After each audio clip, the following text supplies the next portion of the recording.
The night was cold and quiet on planet Neuro 7. A soft wind blew across the dry land, carrying dust and the scent of something old. The stars above shone brightly, but everything on the ground was dark and still. Inside a small wooden house, a human man named Jared sat near his heater. He lived alone on the edge of the colony, far from the city. Most people had moved closer to the main dome, but Jared liked the quiet. He was a farmer, and he had no family left. Only silence and routine kept him company. Suddenly, there was a sound. Knock, knock. Jared froze. It was almost midnight. No one ever came to visit him, especially not at this hour. He slowly stood up, his hand reaching for the old blaster near the wall. The knocking came again. Softer now, almost like a whisper. He opened the door halfway, keeping his weapon low but ready. And then he saw her. An alien woman stood in the rain, wrapped in thin rags that were soaked through. She was shaking badly. Her skin was a soft silver blue color, and her long hair hung like wet threads around her face. In her arms, she held a small child who looked no older than 2. Her eyes were wide and filled with fear. "Please," she said, her voice weak and broken. "Please help, please. Marry me." Jared blinked. He thought he heard her wrong. "What did you say?" he asked, stepping closer. She fell to her knees in front of him, still holding the child tightly. "Please. Marry me. I have nowhere to go. They'll take my baby. They'll take me too." The child in her arms coughed softly, then clung tighter to her chest. Jared didn't know what to do. He wasn't used to talking to strangers, let alone ones who showed up begging for marriage in the middle of the night. But something about her, the way she looked at him, not with pride or anger, but with pure fear, made him pause. He put the blaster aside and reached down to help her up. She was freezing. Her fingers were like ice. "Come inside," he said. "You and the child. I have a heater." She looked at him, shocked, like she didn't believe anyone would help her. "You're safe here," Jared said again. Slowly, she stood up and stepped inside. Inside, the room was warm. Jared gave her a blanket and sat her near the heater. The child leaned against her, too tired to cry. Jared boiled some water and made a simple broth. The woman kept looking around, as if someone might burst through the door any moment. When the child began eating quietly, Jared finally sat down across from her. "What's your name?" he asked. She looked up, her silver blue eyes shining in the firelight. "Lyra," she said softly. "And this is my daughter, Kiri." Jared nodded. "I'm Jared. Now, tell me what you met out there. Why did you say, 'marry you'?" Lyra hesitated. Her hands trembled. "In my world," she said, "a woman without a protector, especially with a child, is nothing. Property. Broken. They take us back, sell us again, or worse." She pulled the blanket tighter around herself. "I escaped. I've been running for weeks. If I don't find a mate before the moon cycle ends, they'll take her from me and send me to the slave blocks." Jared stared at her. "That's insane. That's not right." She gave a bitter smile. "It's normal where I'm from." He looked at the child. Kiri's eyes were closed now, safe in her mother's arms. Jared felt something stir in his chest. He didn't know this woman. She was a stranger, an alien, but the fear in her voice, the cold in her bones, and the quiet tears that ran down her face, he couldn't ignore it. "You're safe here," he said again, more firmly. "They won't take you from my house." Lyra looked at him, her lips shaking.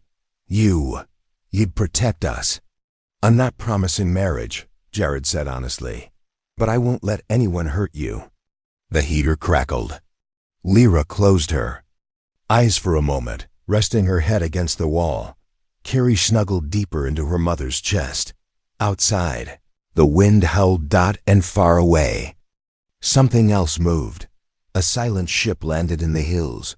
3 dark figures stepped out, scanning the land, tracking something. Or someone. Asterisk. The morning sun had barely touched the sky when Jared woke to a strange sound. Humming, soft and quiet. Like a lullaby from a world he didn't know. He walked into the small kitchen and found Lyra standing by the pot, stirring warm soup. Her long silver hair was tied back now, still damp from the night before. Her child, Kiri, sat near the window, playing with a spoon like it was a toy. For a moment, it looked peaceful, but peace doesn't last long on a border planet. "Morning," Jared said, scratching his beard. Lyra jumped. She quickly turned around, her eyes wide, as if she expected to be yelled at. I made breakfast," she said quickly. "To repay you." "You didn't have to," Jared replied. "I know," she whispered. "That's why I did." They sat at the table. The soup was simple but tasted better than anything Jared had eaten in weeks. Kiri giggled, watching birds through the window. Jared smiled at her, then looked at Lyra again. "Why me?" he asked suddenly. "You don't know me. You showed up in the middle of the night, asking me to marry you. Why would you do that?" Lyra's hands tightened around her cup. "I didn't come to beg," she said slowly. "Not at first." Jared raised an eyebrow. "Then what did you come for?" "To leave my child." The words hit him like a rock. She didn't look at him. She stared at the wall as if it might break and swallow her. "I was going to knock, set her down, and run," she said. "I heard humans are kind. I hoped someone like you would care for her. Better than they would." Jared said nothing. He just listened. "But when you opened the door," she said, her voice cracking, "I saw your eyes. You weren't afraid of me. You didn't yell. You didn't push me away." She looked at him now, truly looked, "So I begged." Jared leaned back in his chair. The room felt heavier now. He looked at the little girl. Her eyes sparkled with innocence. She had no idea how close she had come to being left behind forever. "You said they'd take her," Jared said. "Who are they?" Lyra's face darkened. "My old owner, his men. I escaped during a trade stop, hid in cargo ships, walked across deserts. I begged for food, but I kept my child alive." "Why didn't you go to the colony?" Jared asked. "They scan you at the gate," she said. "See your mark. If they see mine, I'm just a runaway slave again." She pulled her sleeve back. There, on her wrist, was a faded brand burned into her silver skin. Jared clenched his fists. He had heard rumors of alien slavery, especially on outer rim planets, but seeing it up close, on someone so broken yet brave, it felt different. "And marrying me?" he asked. "How does that help?" "In my culture," Lyra said, "a bonded female legally claimed by a male cannot be resold or hunted. It's old law. Even the worst slavers fear breaking it." She took a deep breath. "Marriage is protection, even if it's only a piece of paper to you. To them, it means I'm not alone." Jared stood up and walked to the window. He looked outside. The land was still quiet, but his thoughts were loud. He had lived alone for years. No attachments, no risks, peaceful, simple, empty. And now this alien woman and her tiny child had landed in his life like a storm. He didn't know what to do, but he knew what he couldn't do. He couldn't throw them out. "You'll stay," he said finally. "No more running." Lyra blinked. "You mean?" "I'm not saying I'll marry you today," Jared said. "But no one's taking your kid, not while I'm alive." Lyra's lips trembled. "Thank you," she whispered. But outside, hidden on a nearby ridge, a dark drone hovered in silence, watching the cabin. It had found her, and it was already sending the signal. The bird didn't sing. It sat frozen on the fence post, wings half lifted, eyes staring at the sky. Then suddenly, it flew away fast and silent. Jared looked up from the soil he was turning. Something was wrong. He turned to the cabin. Lyra and Kiri were inside, laughing softly over breakfast. Just moments ago, the world had seemed peaceful. Now, it felt like something was watching. Up on a rocky hill behind the farm, a small black drone hovered silently in the shadows. Its lens blinked red as it zoomed in on Lyra through the window. Her face, her mark, her location. The signal was sent. Across the stars, a cold metal hand clicked, "Target confirmed." Back in the cabin, Lyra was washing the dishes when her fingers suddenly stopped moving. Her eyes widened. She stepped toward the window and stared out into the hills. She couldn't see anything, but she felt something, a deep pressure in her chest, a memory from the past. Her hands began to tremble. Jared came inside, brushing dust off his clothes. "You okay?" he asked. Lyra turned slowly. "They found me." Jared grabbed his old scanner and stepped outside again. He walked in a wide circle around the house. At first, the screen was blank. Then, for a split second, a blip. Unidentified tech. Signal burst. He cursed under his breath. They were being watched. He returned inside quickly and grabbed a crate from under his bed. Inside were old tools from his military days: detection jammers, smoke pods, low-grade EMPs. "I hoped I'd never need this junk again," he muttered. Lyra looked at him, confused. "You're a soldier?" "Was," Jared said. "Before peace, before farms." He looked her dead in the eye. "But if they're coming, I'm not letting them take you." That night, Lyra barely slept. She sat on the floor beside Kiri, who slept peacefully wrapped in warm blankets. Jared sat by the door, blaster across his lap, eyes open. He could feel it too now, the pressure in the air. Like a storm you couldn't see yet, but knew was coming fast. Around midnight, a faint click echoed outside, then a low A ship had landed nearby. 3 figures moved through the dark. Dressed in black armor, their faces hidden behind smooth helmets. They walked without sound. One held a stun lance. Another carried a net gun. They didn't knock. They scanned the walls, searching for weak points. Inside, Jared watched the motion. Sensors flash red. "They're here," he whispered. Lyra grabbed Kiri and held her tightly. "What do we do?" she whispered. Jared smiled without humor. "We give them a surprise." He pressed a button under the table. Outside, 3 perimeter mines activated, invisible wires stretching across the front field. The moment the first slaver stepped forward, BZZT, a crackling shock lit up the night, throwing him to the ground. Others jumped back, raising weapons. Jared threw open the door, blaster ready.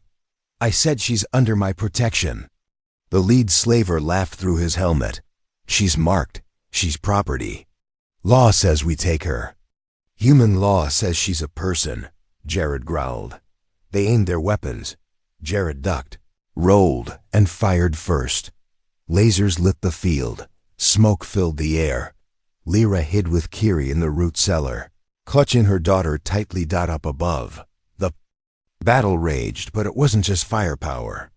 Jared used traps, tricks, and timing. The slavers were trained, but they weren't ready for a human who knew how to fight dirty. By the time the smoke cleared, 2 lay stunned. One crawled back to his ship, hit a red beacon, and shouted into the comms. Target escaped. Requesting full retrieval team and a bounty on the human. Back in the cabin, Jared limped inside, his arm burned and bruised. Lyra rushed to him. "You're hurt." He winced but nodded. "Just a scratch." Kiri peeked from the stairs. "Papa?" Jared looked at her, and then at Lyra. Something had changed. They weren't just hiding now. They were running. And next time, there'd be more. The sunrise never felt so heavy. Jared stood alone on the roof of his cabin, watching the orange light break over the hills. Smoke still rose in the distance, remains from the night's battle. His body ached, but not as much as his mind. He had fought off slavers before, but this time, it felt different. He wasn't just protecting someone, he was protecting her, inside. Lyra was washing Jared's wounds with careful hands. Her fingers were soft, but her face showed no fear. She had seen pain before. She had survived worse. "You saved us," she whispered. "I bought us a little time," Jared replied. "They'll be back, with more." Lyra looked down. Kiri was sleeping on a small couch, wrapped in layers of blankets, holding Jared's old jacket like a stuffed animal. "Then I'll leave," Lyra said quietly, "before they bring death to your door." "No," Jared said firmly. "I didn't fight to lose you now." Later that day, Jared opened a small storage box under his bed. Inside was a dusty metal ring, a simple band made from old starship steel. He had made it years ago for someone he never got to meet. Now it had a purpose.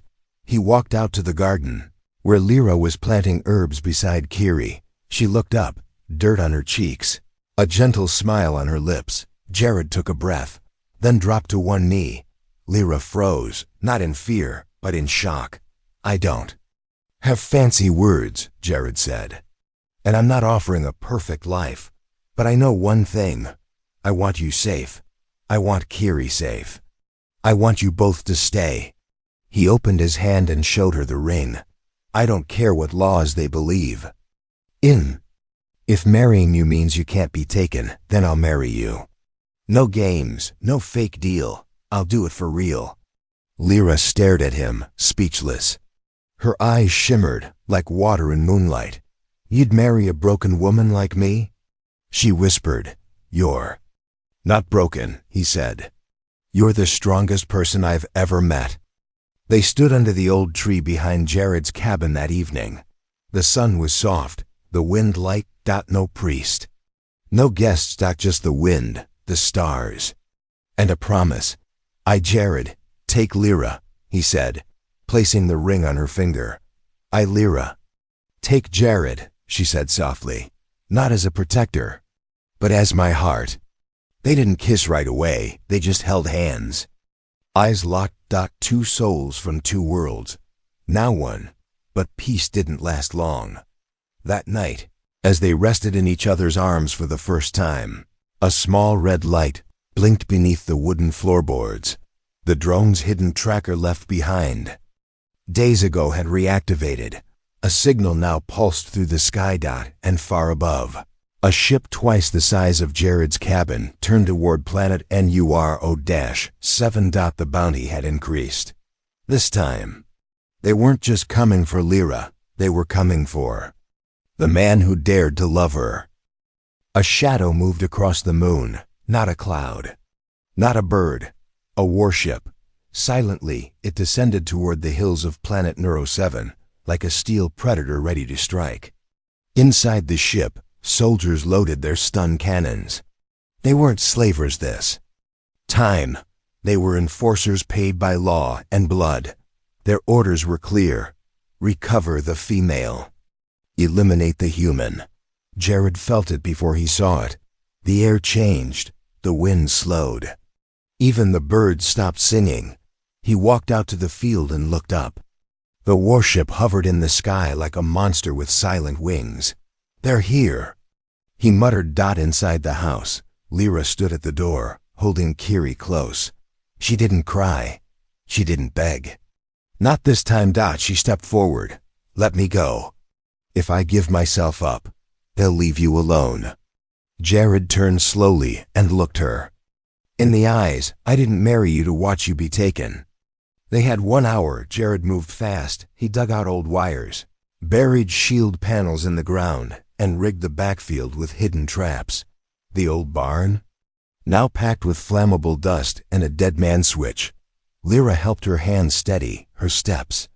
"Sure." Kiri watched from the window, confused but quiet. "Are we going to die, Mama?" She whispered. "No," Lyra said. "We're going to fight." The enforcers landed at dusk. 6 armored soldiers marched toward the house, weapons glowing blue. The leader raised a megaphone. His voice thundered. "By order of the trade courts, turn over the marked female. She's stolen property." Jared stepped outside with his blaster and a steel rod in his other hand. His farm jacket flapped in the wind. "She's not property," he shouted back. "She's my wife." "That bond is invalid under alien law," the leader replied.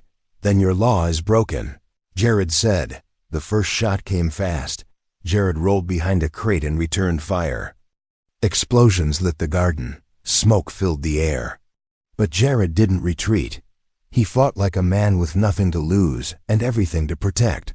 From the house, Lyra saw one of the enforcers slipping through the side.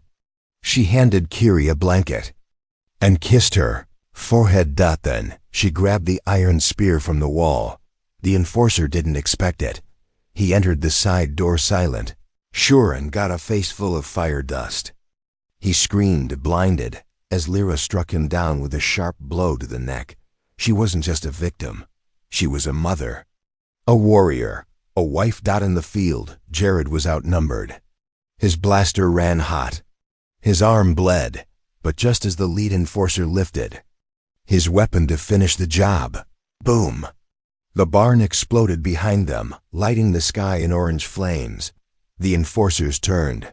Confused, Jared tackled the leader to the ground. When the smoke cleared, only Jared stood. Lyra ran to him, breathless. "You're bleeding," she said. He smiled weakly. "So are you." They laughed. Just a little. They were bruised, burned, battered, but they were alive and they had won. But far above, the trade courts watched from orbit. Their drone feed showed everything. A new alert was sent out. The human is not a simple farmer. The female is not just a slave. They are now fugitives, dead or alive. The cabin still burned behind them. Orange flames cracked the night sky, eating the roof where memories were made, where a marriage began, where a child laughed for the first time in weeks. But Jared didn't look back. He tightened the strap on his backpack and whispered, "Keep moving." Beside him, Lyra carried Kiri, wrapped in a thick cloth against her chest. The child was asleep, but even in sleep, she clung to her mother like she knew the world had turned dangerous again. They vanished into the trees, running not just for survival, but for freedom. Hours passed. The woods were cold, silent, and full of hidden things. Jared led the way, using old maps in his mind and quiet instincts from his soldier days. Lyra followed without complaint. Her legs hurt, her arms ached. But she didn't slow down. "I see an old outpost ahead," Jared said. Softly, he pointed to a jagged hill in the distance. "We hide there, rest, then we move again."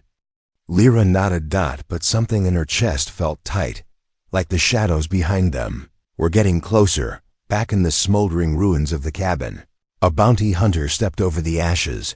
He knelt and touched the broken ring that had fallen near the doorstep. "Marriage," he whispered. "Cute." He raised a communicator to his lips. "They're on foot. 2 adults, 1 child, moving east." Another voice answered. "Bring them in, dead if needed. Full bounty, no mercy." The hunter smiled. He loved those words. By nightfall, Jared's group reached the abandoned outpost. It was a rusted metal shell, half swallowed by vines. Long ago, it had been a scout base during border wars. Now, it was just a place forgotten by maps. Jared sealed the door and turned. On a small heat lamp. They sat on the floor. No fire. No talking, just quiet breathing. Lyra finally spoke. "I used to train in a place like this." Jared looked at her, surprised. "You train?" She smiled faintly. "I wasn't always poor or a slave. My family once held land, power, until I refused a marriage. A deal, so they erased me." She looked down at her hands. "They gave me away." Jared leaned closer. "You never told me." "You never asked," she whispered. "And I didn't want to be seen as royalty. Not anymore." He reached out, gently took her hand. "I don't care who you were. I care who you are now." Outside, the wind howled. Inside, for one moment, they were just 2 people sharing warmth. While the world hunted them. Suddenly, bang. The metal wall shook. Kiri woke with a cry. "Stay low," Jared shouted. He grabbed his weapon, already aimed at the door. The bounty hunter had found them. Through the window slit, Jared saw a figure. In armor, tall, with glowing red eyes. The man didn't speak. He just raised a cannon. The first blast hit the wall, shaking the whole outpost. Dust fell from the ceiling. The lights flickered. Jared aimed and fired back. But the bounty hunter was fast-moving like a ghost in firelight. Lyra pulled Kiri into a storage pod and locked it. "Don't come out," she said. Then she grabbed a rusted plasma blade from the wall. Jared held the door, but it began to break. "Lyra!" He yelled, "Go!" But she didn't run. She stood beside him, blade ready. The door burst open, and the bounty hunter stepped in, only to be met with fire. Jared triggered a trap. Built into the floor a gas flare. It lit up the chamber with searing heat. The hunter screamed, falling back, armor melting at the edges. Lyra lunged. Her blade hit him across the chest. Not enough to kill, but enough to make him crawl away. They slammed the door shut, breathing hard. Jared looked at her, sweat running down his face. "You fight like someone trained to kill." She looked back, eyes shining. "I told you," she said. "They erased me, but they didn't take everything." As the hunter limped into the night, bleeding and furious, he sent one final message. "They're more dangerous than we thought. Especially the female. Requesting backup. And a royal scanner. I think she's not who she claims to be." The stars above didn't blink. They burned like silent judges, watching everything below. On a lonely ridge, far from cities and light, Jared stood with his blaster, staring at the sky. Lyra sat nearby, brushing dust from Kiri's hair.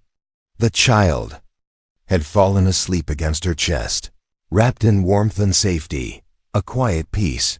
But they all knew this was the calm before the storm, because the truth was coming, and it had wings. Golden ship broke through the clouds. Not a bounty hunter, not a warship.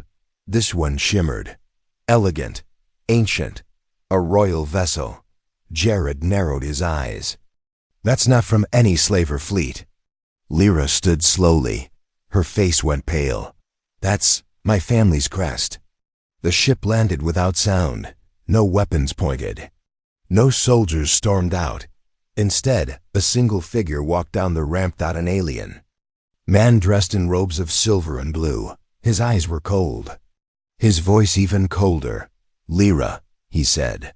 "You are summoned by your father. The High Lord demands your return." Jared stepped forward. "She's not going anywhere." The man didn't even look at him. "You don't understand, human. This woman is not a slave. She is royalty.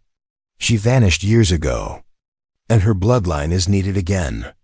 Jared turned to Lyra. "Is it true?" Lyra nodded slowly. "I ran away from the throne. From an arranged bond. They wanted me to breed power, not live freely." She looked at Jared, her voice trembling. "I never told you because I wanted you to love me, not my name." The royal messenger continued. "You bonded with a human. That cannot be ignored. But now your presence is required. The throne is collapsing. You are the last of the bloodline." Lyra looked down at Kiri, who was still sleeping peacefully. Then up at Jared. "I can't go back," she whispered. "I can't raise her in a palace full of lies." The messenger tilted his head. "You misunderstand. You're not going back alone. The council has seen your union. The human is now recognized as your chosen mate." Jared blinked. "Wait, what?" The messenger nodded. "It was broadcast. The whole galaxy watched the battle at your cabin. The vow under the tree. The fight at the outpost. You didn't just protect her. You proved yourself." He held out a sealed scroll. "Your marriage is no longer illegal. It is now lawful under both alien and human systems, and that child is heir to 2 worlds." Lyra was speechless. Jared looked down at the scroll. He took a deep breath. "I never wanted power, he said. Lyra smiled, tears in her eyes. Then we'll use it to protect the ones who don't have any. Later that night, they sat inside the ship, together as a family. Kiri held Jared's hand and looked out the window as stars stretched before them. I thought we'd always be running, Lyra said quietly. You're not running anymore, Jared said. You're going home, but this time on your terms. As the ship rose into the stars, the galaxy didn't see a poor alien woman or a lonely human farmer. They saw a queen and her chosen king. They saw a bond that broke chains, changed laws and silenced empires, not through war, but through love.